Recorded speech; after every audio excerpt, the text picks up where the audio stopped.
गंजाम जिलार अधिष्ठात्री देवी माँ तारातारिणी मंदिर नूतन कार्यनिर्वाही अधिकारी भाव आज कार्य जोगदे विनोद बेहेरा।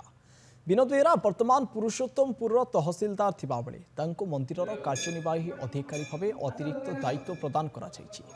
मंदिर कार्यनिर्वाही अधिकारी भाव दायित्व मिलिबा परे आज मंदिर में पहुंची मां पूजार्चना करने सहित आशीर्वाद ग्रहण करते विनोद। यहाँ मां मंदिर में चलता उन्नयनमूलक कार्य को बुली देखा सहित मंदिर सेवायत मान सहित मंदिर उन्नति संपर्क में आलोचना करते। आगामी दिन में मां चैत्र यात्रा थिबा बेले यात्रा को किभली भावे सुपरिचालना करा एवं भक्त माने किभली भावे श्रृंखलित भावे दर्शन करें से नहीं विचार विमर्श करते।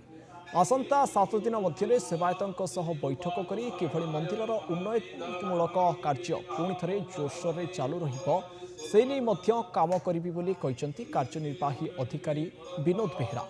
सेबड़े दीर्घ वर्ष पर नूतन कार्यनिर्वाही अधिकारी पाइथिबा जोगु सेवायत माने खुशी प्रकाश कर मंदिर उन्नयनमूलक कार्य आगेवा सहित सेवायत मान समस्यार समाधान हो बोली सेवायत माने आशा रखिछथि।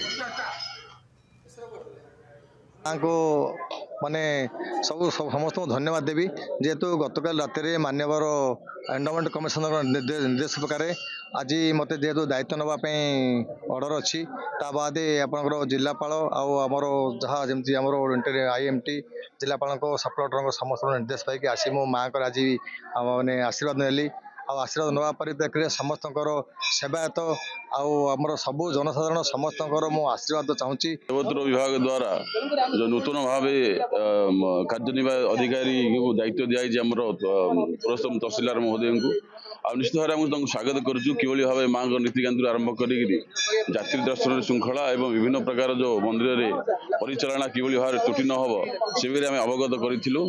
आशा मो तहसीलदार महोदय एपरी दृष्टि दे माँ तारातारिणी मंदिर कि भाव जाति दर्शन आरंभ कर नीतिकांति आरंभ कर कि भाव सुपरिचालना हो पार ए दिगरे दृष्टि देवे। आमर श्रीयुक्त माने विनोद कुमार बेहेरा तहसीलदार पुरुषोत्तमपुर आम मंदिर माने वर्तमान कार्यनिर्वाही अधिकारी हिसाब से भुवनेश्वर माने देवोत्तर कमिशनर आदेश प्रकार से आज दायित्व ग्रहण कले। आम सेवायत मैंने आशा करूँ मंदिर सुनाम बढ़ू ए पीठर विकास हो आउ सबू भल काम आम निश्चित भाव आम जो एक्जिक्यूटिव जो निर्वाही अधिकारी को आम यथासंभव सहयोग प्रदान करूँ।